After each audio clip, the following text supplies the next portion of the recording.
de Asia del Sudeste. Muchas gracias, Kim Chi, muchas gracias a todos los oradores de Asia del Este, y gracias también por la música, por la parte cultural y las experiencias culturales también, y desde el punto académico, y las preguntas sobre los casos o las experiencias de Vietnam en particular.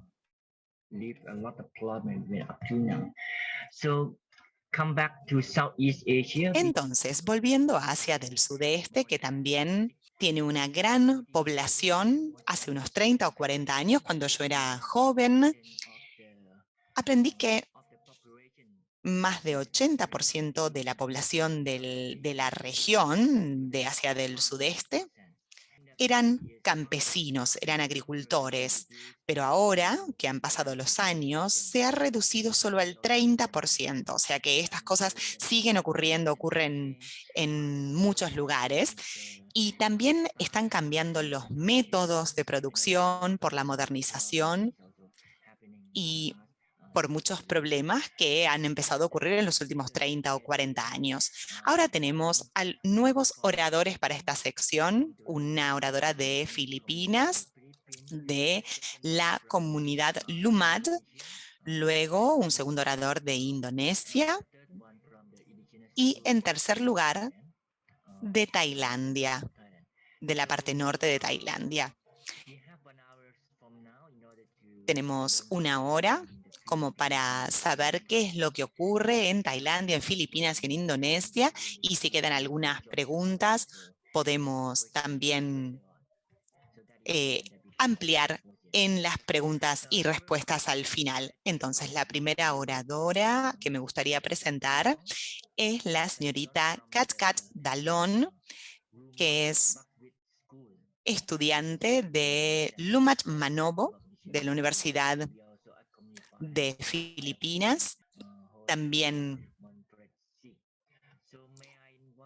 trabaja y estudia allí, así que le voy a dar la palabra a Kat para que pueda compartir su experiencia con la comunidad. Kat, adelante.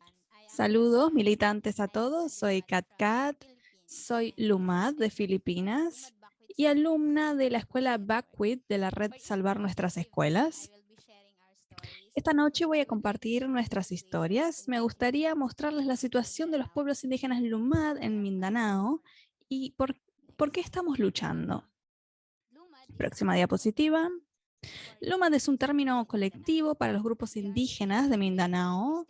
Somos 18 grupos etnolingüísticos principales que incluyen Ata, Bagobo, Blaan, Bukidnon, Talandig, Mandaya, Manobo, Banuaon, Manamwa, Mansaka, Subanen, Tagacolo, Tiboli, Terduray, Higaunon y Uobo. Todos estos ellos están compuestos por otras subtribus. Por ejemplo, yo pertenezco a los Manobo y mi subtribu es la Ubo Manubo. Si bien nuestras lenguas y tradiciones son diferentes, nuestros ancestros, las personas más ancianas y líderes se unieron colectivamente en contra de una dictadura de nuestro país de Ferdinand Marcos padre. Los servicios sociales no están presentes en nuestras comunidades. Esto especialmente se aplica a la salud y a la educación. No experimentamos el disfrute de nuestros derechos como jóvenes Lumad y ciudadanos. Se nos han negado estos derechos. Próxima diapositiva. Y es por esto que hemos creado nuestras propias escuelas Lumad, que responden a las necesidades de nuestra comunidad y no tienen comparación. Nuestras escuelas se sustentan con 3 pilares. El primero es la salud. A partir del 7º grado, los alumnos reciben formación sobre prácticas sanitarias. Los alumnos saben cómo realizar revisiones, extracciones dentales, circuncisiones y muchos incluso saben extraer quistes. Por supuesto, también enseñamos a fabricar medicinas con plantas medicinales de nuestro medio ambiente. Todo esto lo aplicamos a nuestra comunidad. El segundo pilar es la agricultura. Para nosotros, los Lumad, la tierra es la vida. Nuestra identidad, nuestra cultura, el sustento, el medio de vida, vienen todos de la tierra. No se puede separar a un Lumad de su tierra ancestral. Y es por esto que cultivamos, plantamos maíz, arroz, verduras en nuestra escuela, junto a un estanque de peces. Cultivamos con fertilizantes orgánicos y estudiamos cómo revitalizar la tierra que fue arruinada por la minería y las plantaciones industriales. El tercer pilar es el académico. Estudiamos inglés, matemáticas, ciencias, filipino y otras materias. En las escuelas Lumad tenemos nuestra forma más elevada de resistencia para defender nuestra tierra ancestral, es decir, nuestra vida. Y es por esto que nuestras escuelas y las comunidades están siendo cada vez más atacadas. Los ataques a la comunidad han sido muy graves, incluso durante el gobierno de Aquino, pero incluso empeoraron durante el régimen de Duterte. Entonces, se intensificaron las diferentes formas de ataques que recibimos. Nuestros compañeros, los profesores y los padres están siendo asesinados por las fuerzas estatales. Un ejemplo es Obelio Baiao, un estudiante LUMAD, que fue asesinado por fuerzas paramilitares que estaban armadas por el ejército para evitar una responsabilidad directa. Los asesinos fueron condenados, pero siguen marchando alrededor de la aldea. Muchos de nuestros maestros y líderes han sido detenidos. La maestra, por ejemplo, Jolita, sigue tras las rejas a pesar de la falta de pruebas. Se la acusa de haber matado a 13 marines. Nosotros somos la prueba de que nuestros maestros no son criminales. En 2017, Duterte amenazó con bombardearnos y bombardeó varias comunidades de Lumad. Muchos de nosotros nos vimos obligados a evacuar y abandonar nuestros hogares por esto. Próxima diapositiva. La evacuación es muy complicada. Nos vemos obligados a adaptarnos a diferentes condiciones y entornos a donde nos desplazamos. A veces no hay agua, en otras ocasiones no hay ni siquiera suficiente comida. Ha habido muchos incidentes en los que las madres y los recién nacidos mueren por el agotamiento que conlleva esta evacuación, pero incluso así los refugiados siguen sin estar seguros. 44.760 individuos comunitarios y profesores y estudiantes han sido amenazados e intimidados.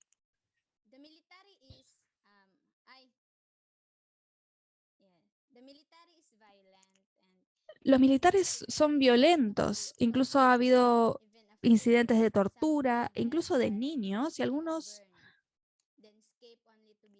muertos, algunas personas se las quema, y hasta ahora vemos las pruebas de estas quemaduras que están frescas en los cuerpos. 3.092 víctimas de rendición forzada, porque los militares atacan nuestras comunidades y nuestras escuelas. Si bien hay leyes que prohíben que las Fuerzas Armadas acampen en nuestras comunidades e infraestructuras públicas, los militares continúan con esta práctica en nuestras escuelas. Y por esto, muchos alumnos siguen sin poder estudiar, están amenazados por el trauma que provoca la violencia de las fuerzas militares. Próxima diapositiva. No han aportado ni siquiera un peso a nuestras comunidades y aún así tienen la desfachatez de presumir que destruyen nuestras escuelas, las que construimos con tanto esfuerzo.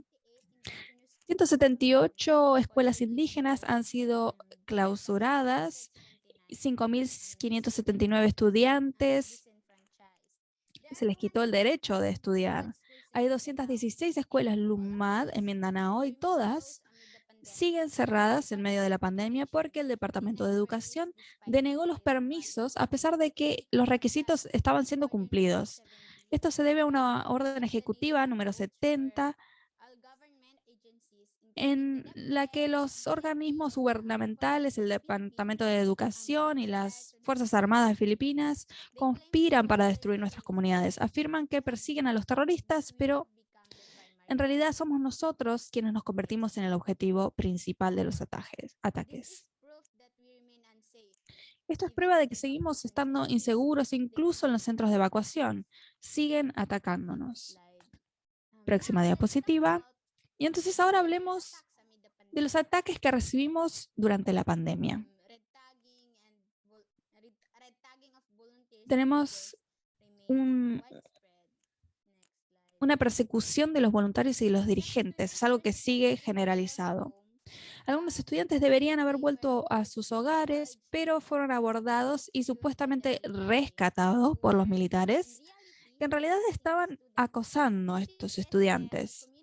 El CTCCM, una de las escuelas de Lumad en Mindanao más grandes del condado, esta escuela técnica ha sido clausurada.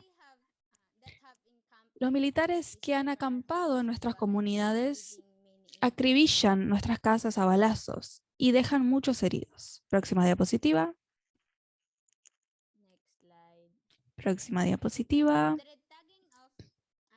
Esta persecución de nuestros maestros y nuestras organizaciones es cada vez peor.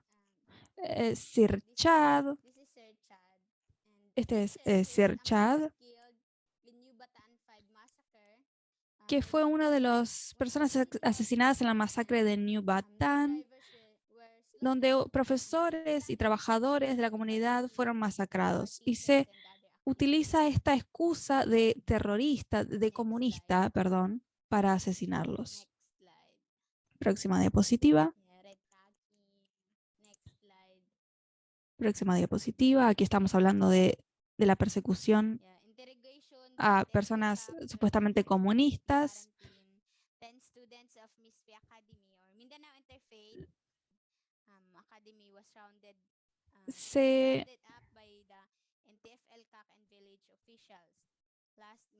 Se han invadido las escuelas en la provincia de Nukuna. Para clarificar a todos quienes no están familiarizados con el término red tagging, es decir, que se los acusa de ser rebeldes.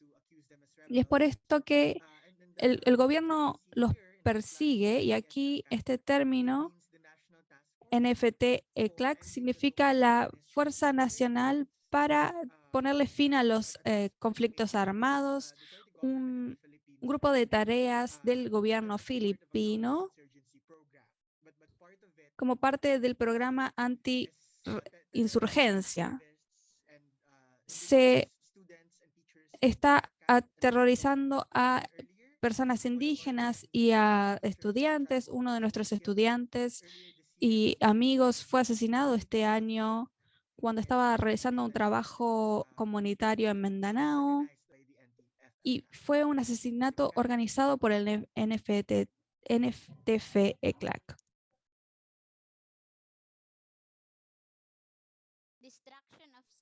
La destrucción de las escuelas.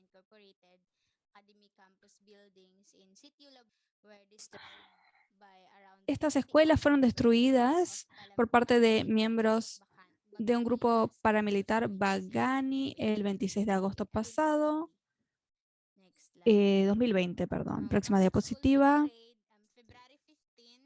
El 15 de febrero, la policía de el CSWD arrestó a 26 delegados en la Universidad de San Carlos, Talambán, en Cebú, y 19 estudiantes Lumad fueron transferidos bajo custodia del CSWD, mientras 7 adultos fueron detenidos en la comisaría central.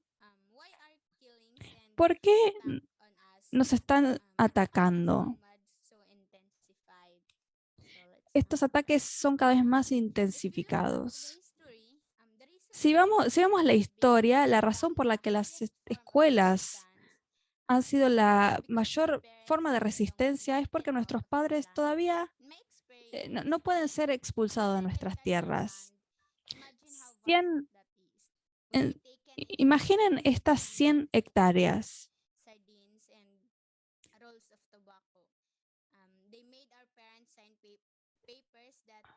Hicieron firmar papeles a nuestros padres, papeles que ellos no, documentos que ellos no podían leer anteriormente. Ahora es algo que no se puede hacer. Esto fueron violaciones de los derechos humanos de nuestras comunidades y esto está siendo motivado por acciones de extracción minera. Estas operaciones no solo afectan una comunidad, sino todo Mindanao. Y además, tenemos ríos que atraviesan esta zona que están siendo contaminados. Próxima diapositiva. Después tenemos las plantaciones. Esto es lo que se está realizando en nuestros territorios, plantaciones con agroquímicos. Después tenemos la tala de árboles.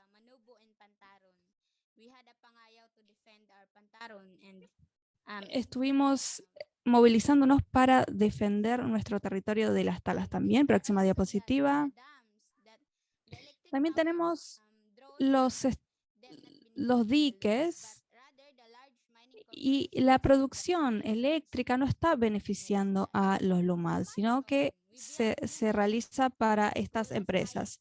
Seguimos movilizándonos porque construimos escuelas para resistir. En las escuelas Bakwit nos sumamos a las movilizaciones porque sabemos que los jóvenes tienen derecho a participar en estas actividades que impulsan y protegen nuestros derechos. Nosotros mismos tenemos que movilizarnos por nuestro futuro, porque si no lo hacemos nosotros, ¿quién? Tenemos que hacerlo porque no queremos que la próxima generación experimente la violencia que nosotros hemos vivido y que seguimos experimentando a manos del Estado. Estudiamos en la escuela Bakwit, tal vez nos traslademos de un lugar a otro, pero la educación avanza igualmente. Próxima diapositiva. Cultivamos para demostrarnos que no estamos separados de nuestra tierra ancestral. Aquí hacemos, ven, unas revisiones médicas en las fotos. ¿Qué es lo que tenemos que hacer? Tenemos que educar, organizar y movilizar. ¿Qué tenemos que hacer para ponerle fin a la injusticia? Contamos nuestra historia, como lo estoy haciendo ahora, porque para nosotros compartir nuestra historia también es una forma de terapia. Nos unimos a las protestas porque también son formas de mostrarle a las personas quiénes somos y por qué luchamos. No es cierto que no tengamos miedo, no es cierto que seamos incansables, pero siempre que llegamos a un punto bajo, recordamos por qué luchamos. Tenemos sueños que tenemos que cumplir, muchas más escuelas, LUMAD, que tenemos que construir y mucha justicia que tenemos que alcanzar todavía. Es por esto que luchamos. Sabemos que hay algo más grande que nuestros miedos, la vida de la próxima generación, nuestra vida ancestral, nuestra tierra ancestral. Es por esto que seguimos adelante. Y es por esto que los desafío a todos ustedes aquí a unirnos, a unirse a nosotros. Únanse a nuestro pedido de justicia y por favor, si tienen alguna pregunta, pónganlas en el chat que las vamos a responder. Muchas gracias por escuchar. Muchísimas gracias, Kat, por tu gran presentación. La historia que nos cuentas es tan triste y por supuesto está marcada por la militarización y el ataque a estas personas de las diferentes regiones y nacionalidades. Por supuesto, también esto tiene que ver con los derechos políticos y civiles de educación que han sido afectados por esta situación. En la última parte de tu presentación también mencionaste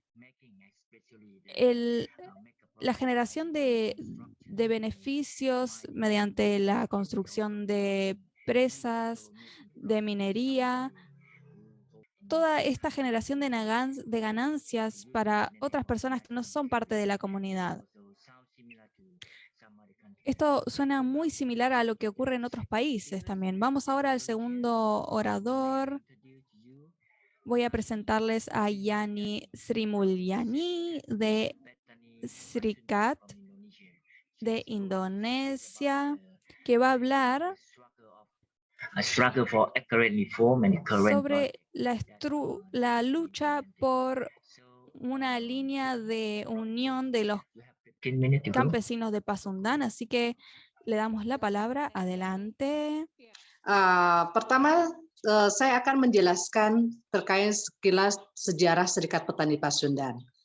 Serikat Petani Pasundan itu diawali oleh gerakan Forum Pemuda Mahasiswa Pelajar di Kabupaten Garut. Jadi lahirnya Serikat Petani Pasundan itu dibidani oleh EPPMG, Forum Pemuda Pelajar Mahasiswa Garut. Sejarah perjalanan Serikat Petani. La línea histórica de la Unión Campesina de Pasundan. En 1989, el amanecer del movimiento juvenil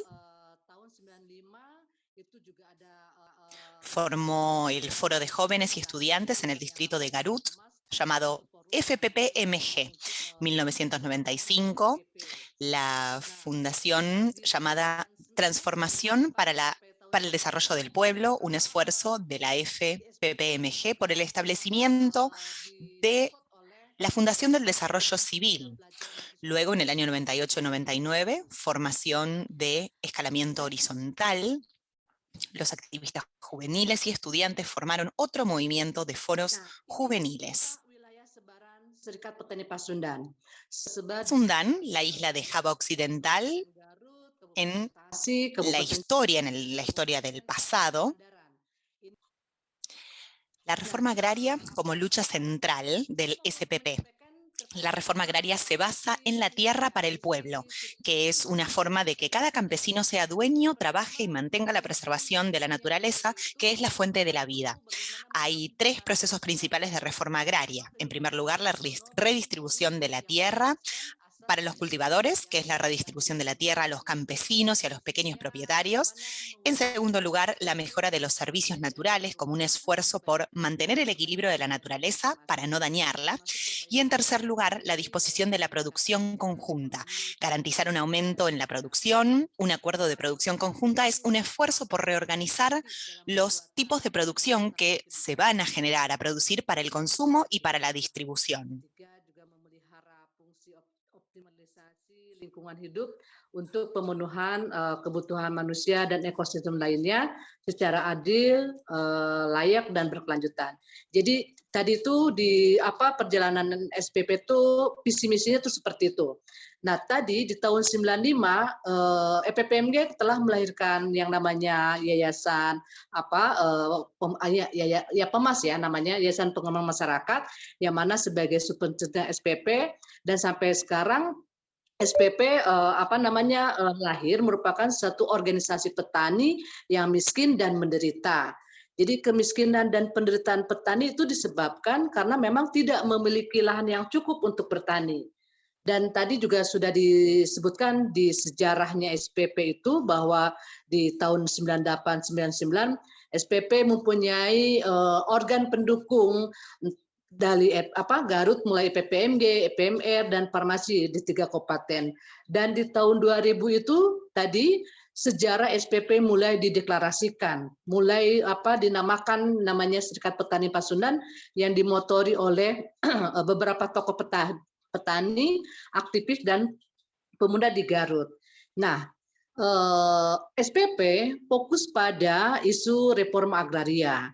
Jadi reforma agraria itu bagi SPP didasarkan pada tanah untuk rakyat, yang merupakan bagaimana cara bagi setiap petani untuk bisa memiliki, menguasai, dan menggarap, serta memelihara kelestarian alam yang menjadi sumber kehidupannya.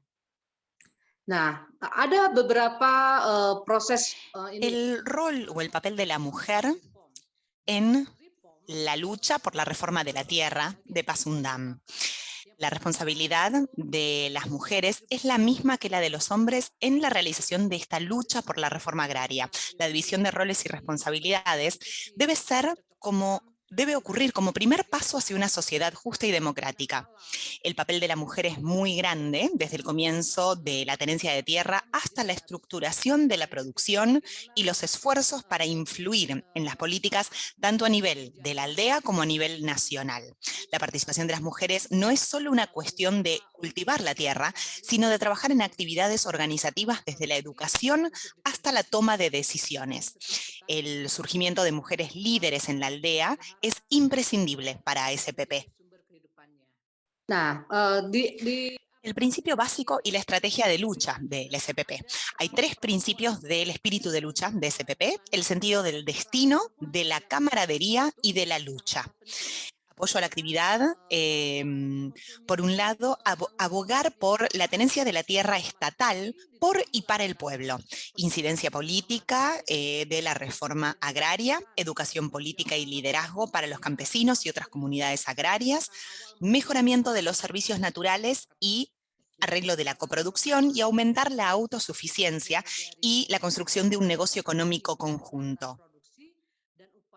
mempengaruhi kebijakan baik di tingkat desa maupun di tingkat nasional. Dan keterlibatan perempuan tidak hanya dalam hal penggarapan lahan, tetapi juga dalam kegiatan organisasi mulai dari pendidikan hingga pengambilan keputusan.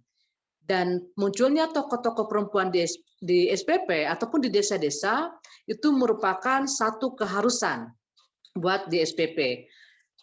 Nah, terus ada asas inti dan terkait soal strategi SPP, di mana ada beberapa hal yang memang dijadikan inti semangat dari perjuangan SPP. Bagaimana mulai dari perasaan senasi, perasaan munculnya pentingnya rasa solidaritas, persahabatan, juga rasa nilai-nilai perjuangan itu menjadi semangat perjuangan yang memang terus-menerus dibangun oleh SPP. Dan fokus kegiatan SPP selama ini yang pertama satu, melakukan kerja-kerja advokasi penguasaan tanah negara oleh dan untuk rakyat. 2, advokasi kebijakan politik reforma agraria. 3, pendidikan politik dan kepemimpinan bagi petani dan masyarakat agraris lainnya. 4, peningkatan pelayanan alam dan pengaturan produksi bersama. Dan 5, menumbuhkan kemandirian dan membangun usaha ekonomi bersama. Nah, yang lainnya Sistemas adalah de apoyo a la regeneración de cuadros y servicio del Sindicato de Campesinos de Pasundan. Esta unidad escolar formal se estableció originalmente para satisfacer las necesidades educativas de los hijos, es decir, los niños de la aldea. Unidad de educación dividida en 2, educación formal y no formal, de los campesinos, para regenerar a los miembros jóvenes del SPP. Acá hay ejemplos del establecimiento de escuelas primarias, secundarias en diferentes áreas. Luego está la unidad de educación no formal, establecimiento del Instituto de Liderazgo Agrario y de Aldeas, y finalmente la unidad de asistencia jurídica. Esta unidad fue construida con el objetivo de brindar servicios a los miembros del SPP con el tratamiento de asuntos legales.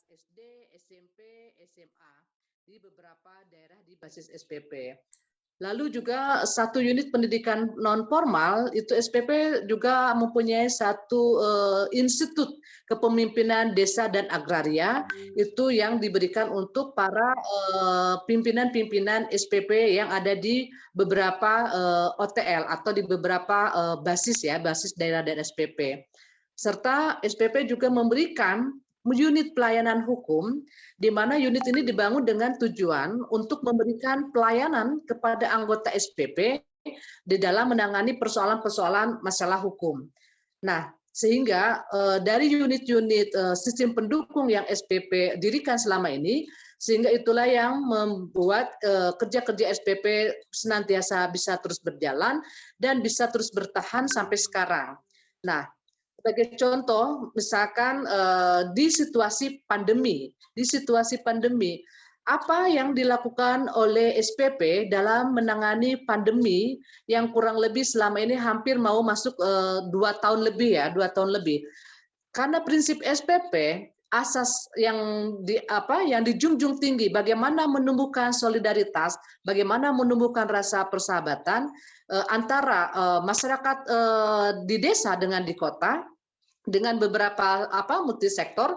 SPP telah membangun satu gerakan solidaritas, melakukan penggalangan logistik itu untuk diberikan kepada kaum masyarakat miskin kota. Di samping itu juga SPP juga telah membangun satu posko-posko untuk penanganan COVID beberapa masyarakat yang terkena dampak COVID, sehingga SPP mempunyai posko dan melakukan satu pelayanan penanganan buat masa selama pandemi. Nah, lalu juga SPP membangun kerjasama dengan kawan-kawan buruh di kota dan juga dengan masyarakat miskin kota. Kira-kira apa yang bisa dibantu oleh petani maupun apa yang bisa diberikan oleh petani terhadap buruh, karena memang di masa pandemi ini banyak masyarakat buruh yang terkena di PHK, banyak masyarakat miskin yang kekurangan pangan, yang tidak bisa mendapatkan pangan, sehingga SPP membantu di situ untuk kebutuhan pangan. Nah, sementara selama ini kan solidaritas yang dibangun oleh SPP itu lebih pada banyak misalkan acara, aksi, aliansi, demonstrasi. Nah, tetapi di masa pandemi ini lebih kepada bagaimana SPP membangun dengan sektor yang lain, dengan masyarakat miskin kota, itu membangun satu gerakan solidaritas, gitu, membangun gerakan solidaritas, pemenuhan kebutuhan pangan buat kawan-kawan masyarakat di kota maupun di di sektor buruh, masyarakat adat maupun masyarakat sektor lainnya. Itu sekilas dari apa yang dilakukan oleh SPP dan juga sekilas sejarah perjuangan SPP, termasuk dengan apa program-program kerja-kerja advokasi yang dilakukan oleh SPP. Selama ini SPP memang fokus pada isu reform agraria, dan sampai hari ini SPP terus bertahan dan SPP terus melakukan satu penguasaan, pengelolaan dan pemilihan kepemilikan penguasaan tanah. Sampai hari ini masyarakat masih mampu bertahan dan menguasai dan mempertahankan tanah yang selama ini diperjuangkan.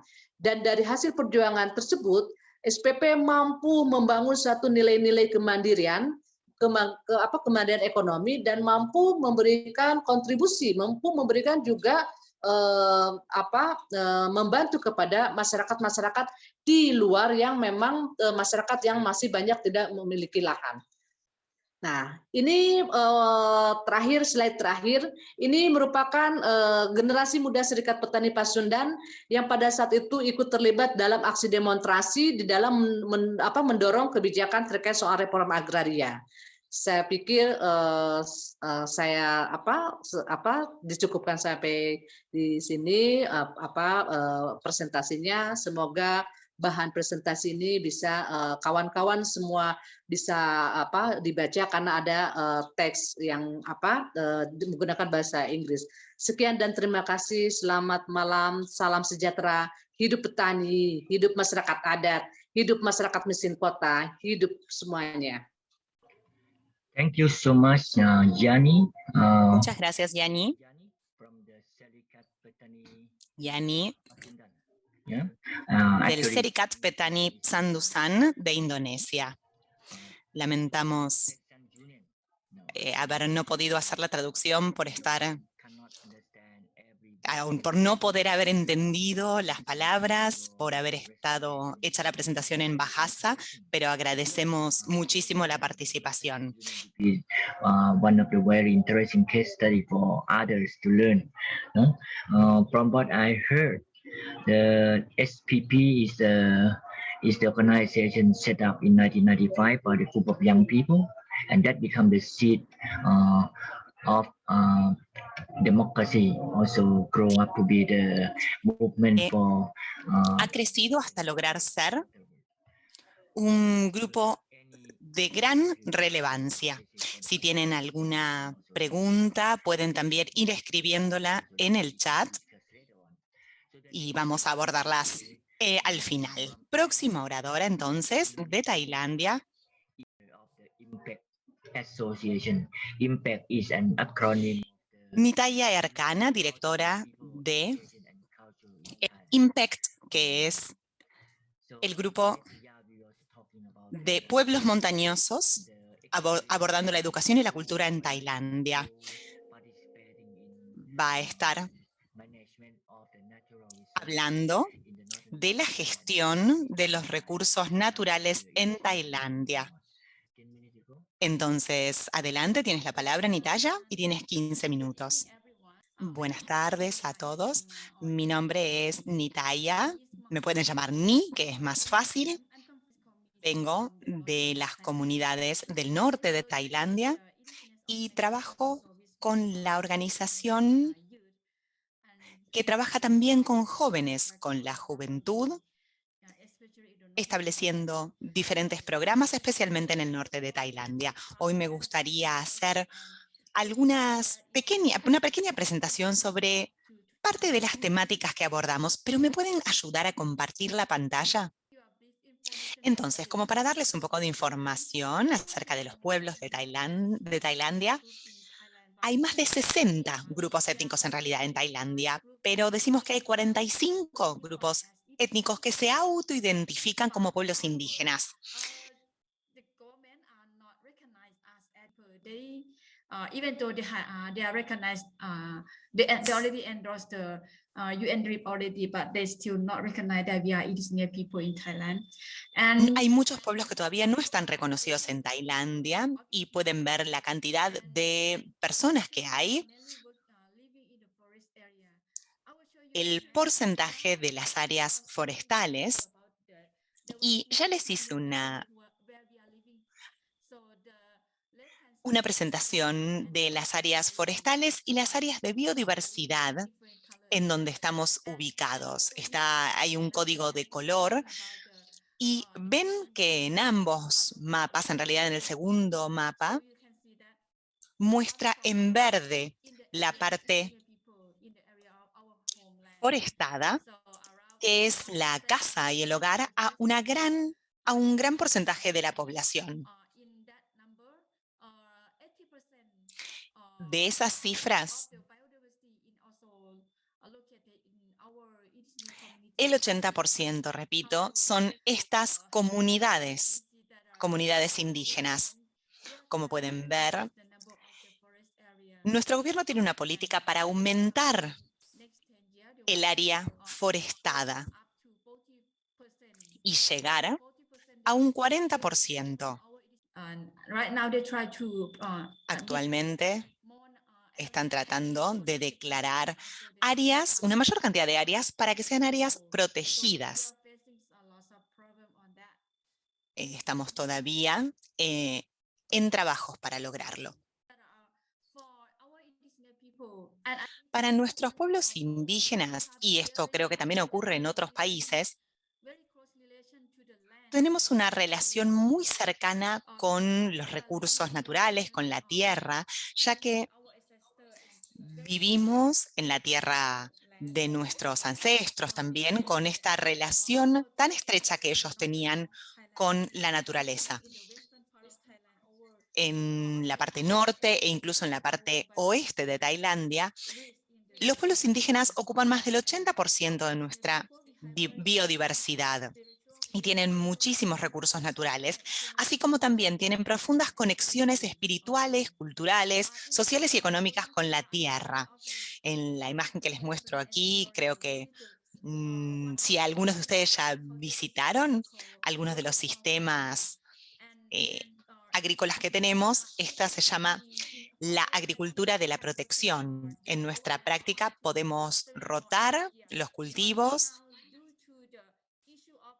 pero ahora, debido a la política agrícola, estamos limitados a hacer una rotación solo un año, una por año. Esto genera problemas y nos limita con respecto a la cantidad de recursos naturales que tenemos disponibles.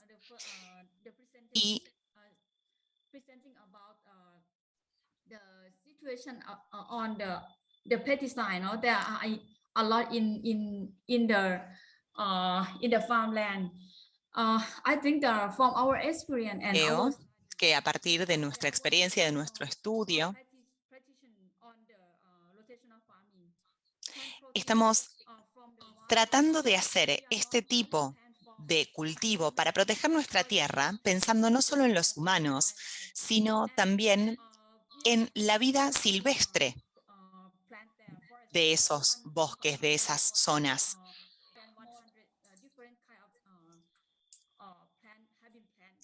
Hay una gran diversidad de plantas y algunas pueden servir para alimento de animales y otras para alimento de seres humanos.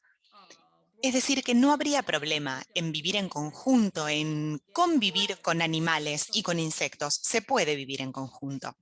Esta es una de nuestras prácticas tradicionales. Tenemos esta conexión no solo con la tierra, sino que tenemos que hacer esta tradición de pedirles a nuestros ancestros que nos cuiden y nos brinden estas posibilidades. Tenemos las tradiciones para los recursos nacionales, tenemos que hacer las vibraciones para poder entrar en nuestra selva, tenemos las formas de recolectar miel. For the family only. And we also, yeah, you see that here we have a ceremony that connection. Y aquí pueden ver entonces la conexión no solo con la tierra, sino de las tradiciones antiguas. Me gustaría mostrarles algunos de los productos. Esta es la variedad de comida que tenemos.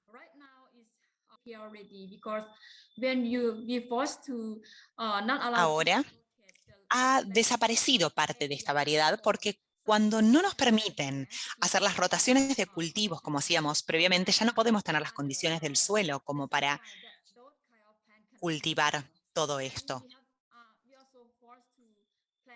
Y también nos vemos entonces obligados a plantar otras semillas provenientes de empresas.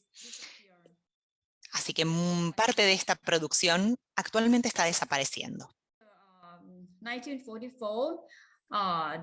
En 1944 y a partir de allí ha habido conflictos por la gestión de los recursos naturales, especialmente la Ley Forestal Nacional, la de Preservación y Protección de la Vida Silvestre,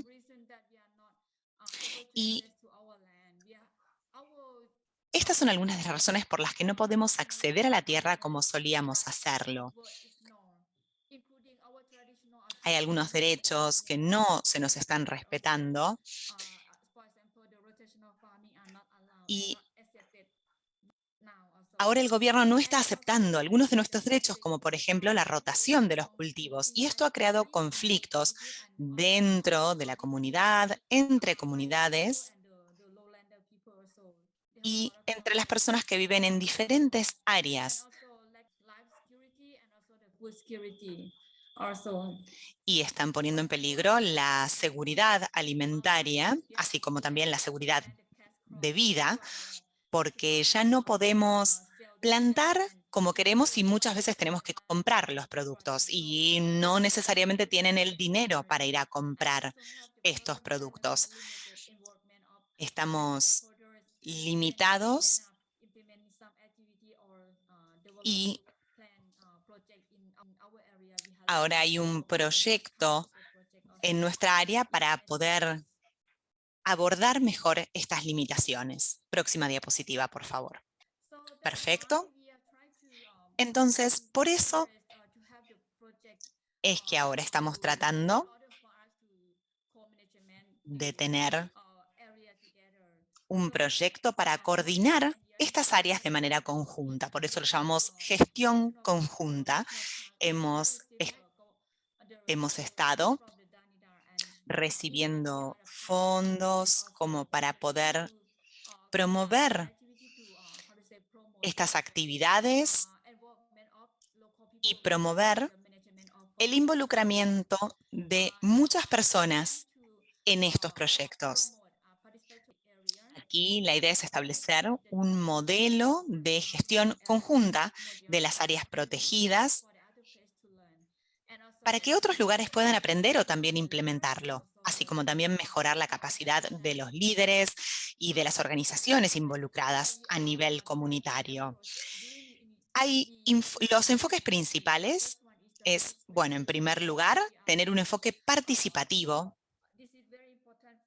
que es muy importante para poder implementar la actividad. Muchas personas locales quieren ser parte de este proyecto. Por otro lado, como creemos en nuestro conocimiento y en el conocimiento tradicional,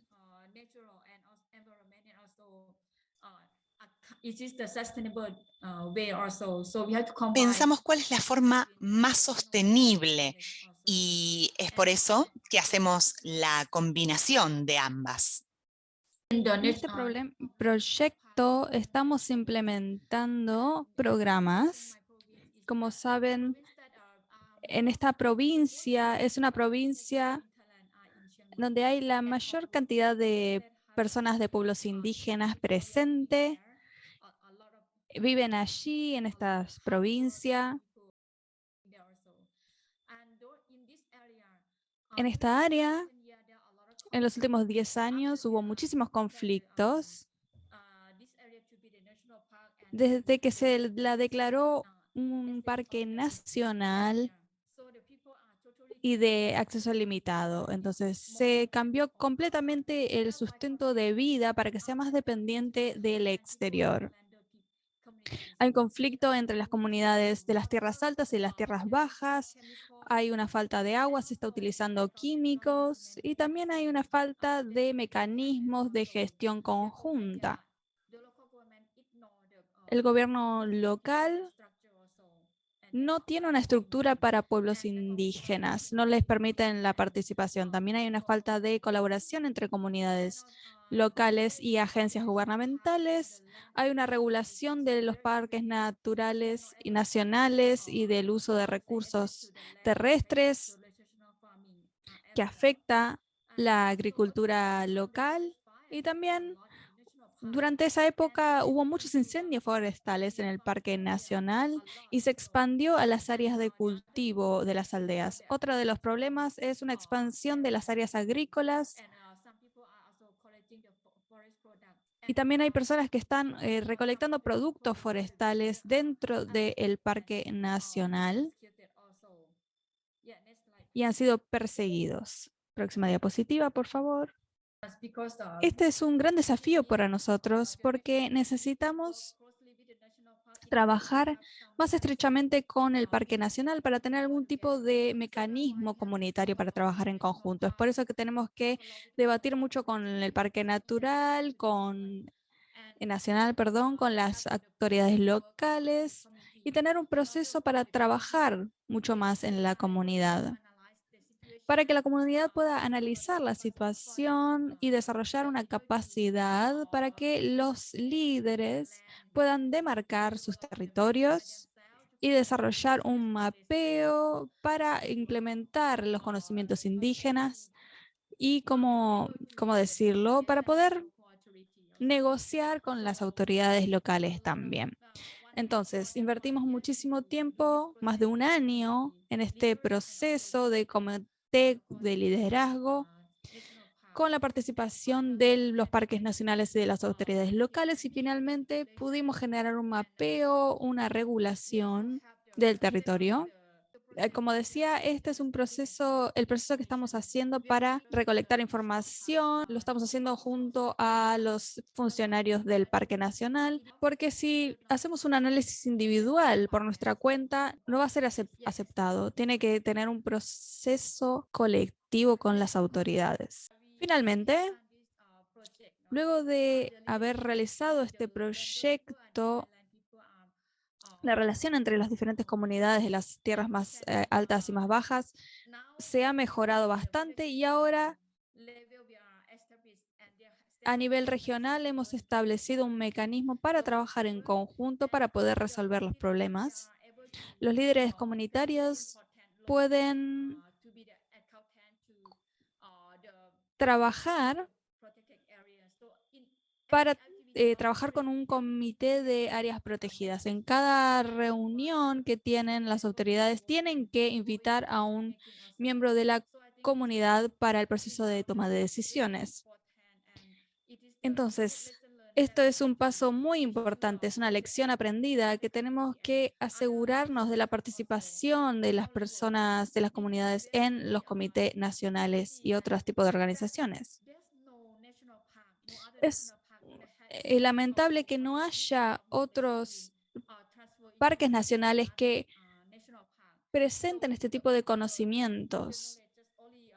El conocimiento comunitario solo se implementa en este parque nacional del que les hablo.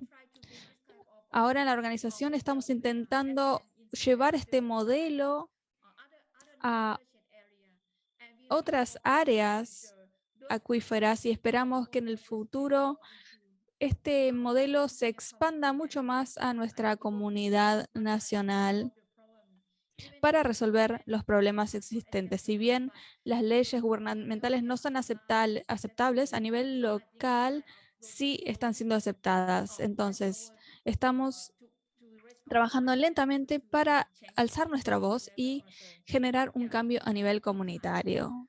Muchas gracias. Okay, thank you, Tia. Muchas gracias, Kunitia. Tenemos 3 presentaciones maravillosas de los jóvenes panelistas del sureste asiático. Ahora tenemos 10 minutos nada más de nuestra sesión. Es el momento de preguntas y respuestas. He visto que en el chat hay una pregunta que está dirigida a CatCat. Voy a leer la pregunta, entonces, que dice: si tiene alguna idea de colaborar con personas fuera de Mindanao para fortalecer sus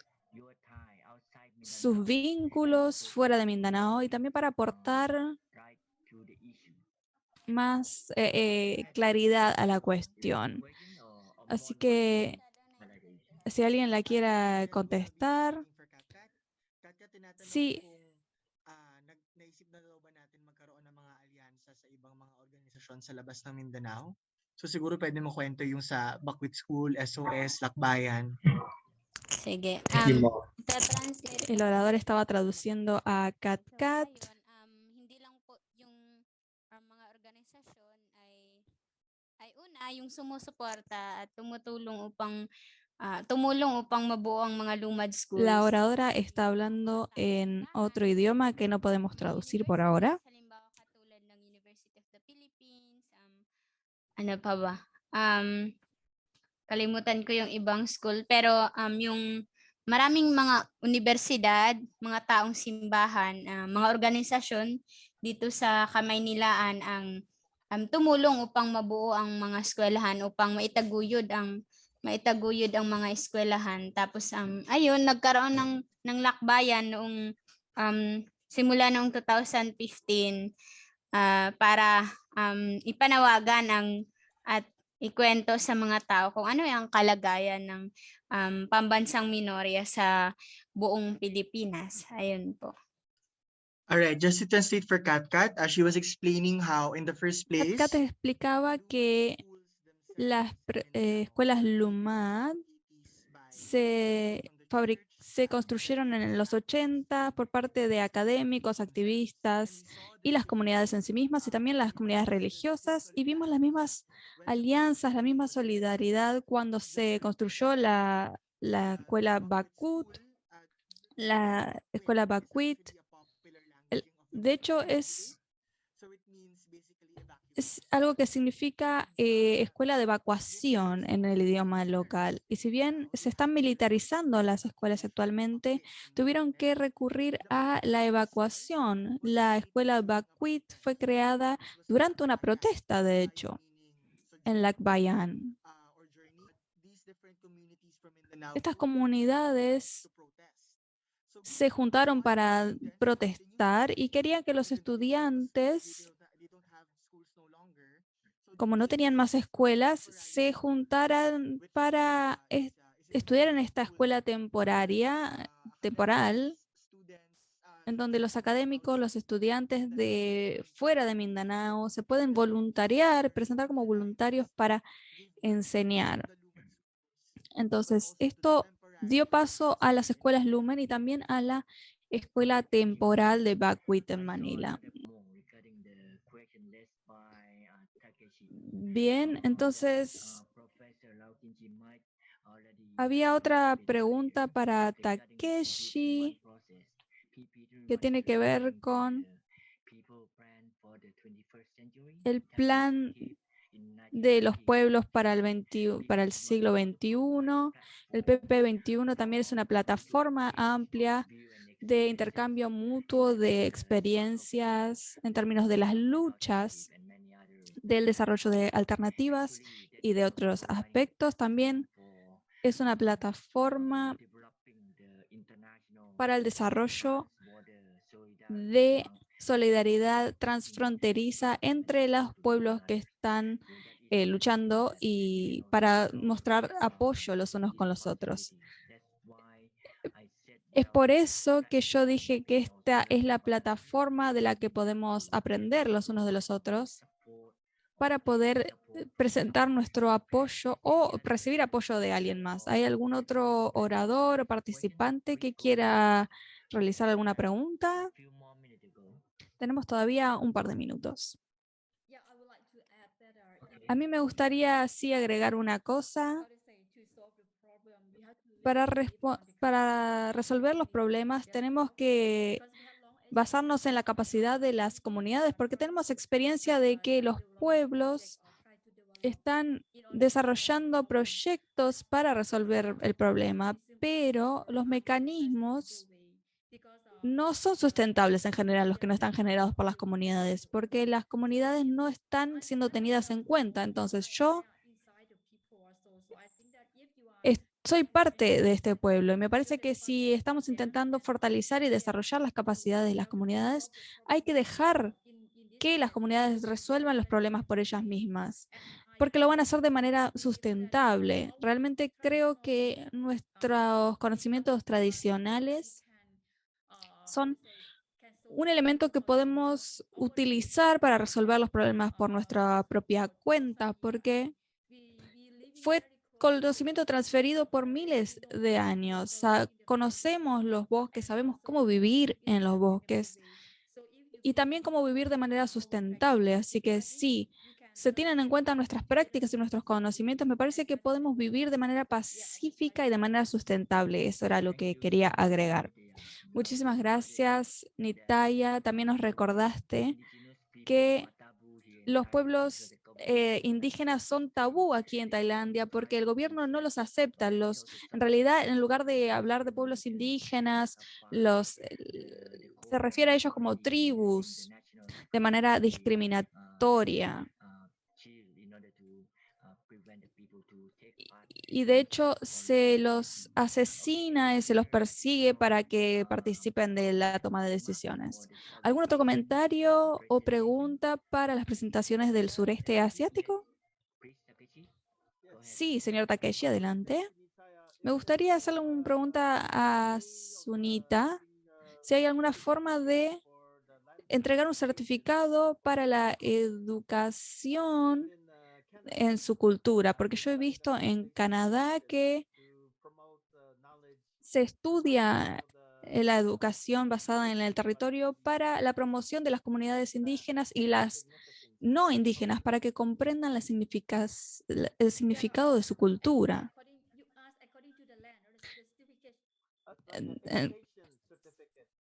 Un certificado de educación, cuando alguien tiene un título de educación en la cultura, ¿tienen algún sistema que los reconozca? en realidad nuestros conocimientos no son reconocidos y es por eso que se nos fuerza a obligar a estudiar, perdón, lo que proviene de Bangkok, los planes de estudio de la ciudad y no de nuestra comunidad. Entonces lo que intentamos hacer es incluir esto en los planes de estudio de las escuelas, pero no hemos tenido grandes éxitos. Estamos intentando